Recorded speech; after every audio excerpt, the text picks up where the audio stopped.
Hi, CJ. Hello, how you doing, man? How are you? What's the mindset going into Game 3? Just trying to execute better, take advantage of the home crowd, try to score some baskets and score more than 80 points. Do you do anything different, like when you get back home, sort of reset? Um, Nothing like sleeping in your own bed, man. That's one of the things I'm thankful for. I got a nice bed. Besides that, a lot of the same stuff. Massage treatment. If I want to do radio, I'll do radio. Watch TV shows. Um, FaceTime my brother. The usual. But nothing to sort of like flush out games 1 and 2. And I've been through a lot worse than a loss in the playoffs. So it's just try to do some of the same things. Watch film. Try to figure out ways you can improve, and then it's just a normal day. Take advantage of a nice, long, sunny day in Portland.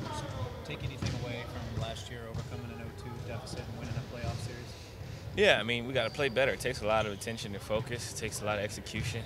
Got to play solid throughout the entire game, as you've seen last night with the Pacers. You know, you can come out with energy, but you got to sustain that for 48 minutes, and we're prepared to do that. And I think we'll come out better tomorrow. When you watched the video of Game 2, were there more missed shot, open shots, or was it their defense? What did you see out of that? Both. I think it was a combination of both. I mean, I had some good looks. I just missed them. A lot of guys had, what do they call it, wide open if somebody's not within 3 feet. So, I mean, there's a lot of wide open shots that we missed, and some paint shots contested that we missed, a couple of uncontested. But overall, it happens. You got to be able to refocus, and that's why we're professional athletes. You got to be able to go through those things and bounce back. Last couple of years, this team has thrived when sort of counted out.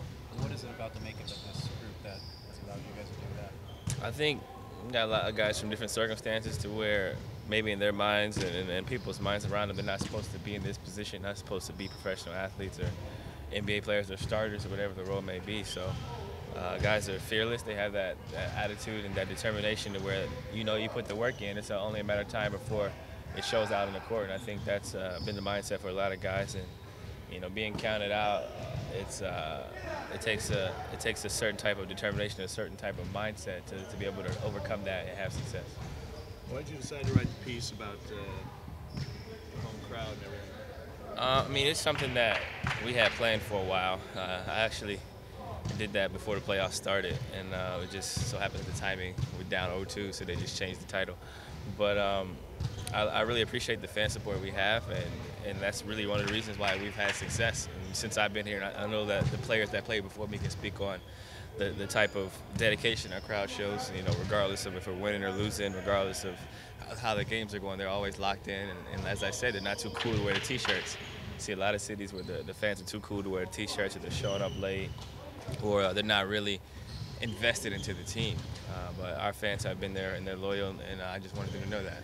Do you think they're pretty knowledgeable, the fan base in Rip City, on the game? Oh yeah, I'm sure they're locked in. They understand where we're at in the series and where we're at this season, and we look forward to putting on a show.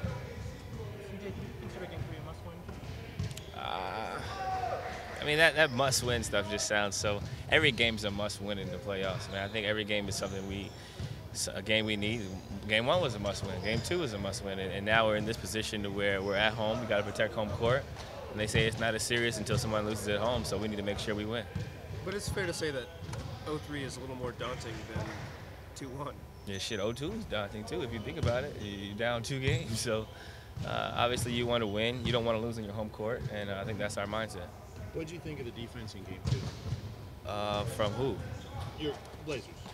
I thought it was good in spurts. I mean, we did a pretty good job on making it difficult for most of their guys, and they're deep. They got a lot of good players at different positions who stepped up. A lot of guys delivered. Obviously, JaVale McGee, he hurt us, and we got to do a better job of locking in on everybody.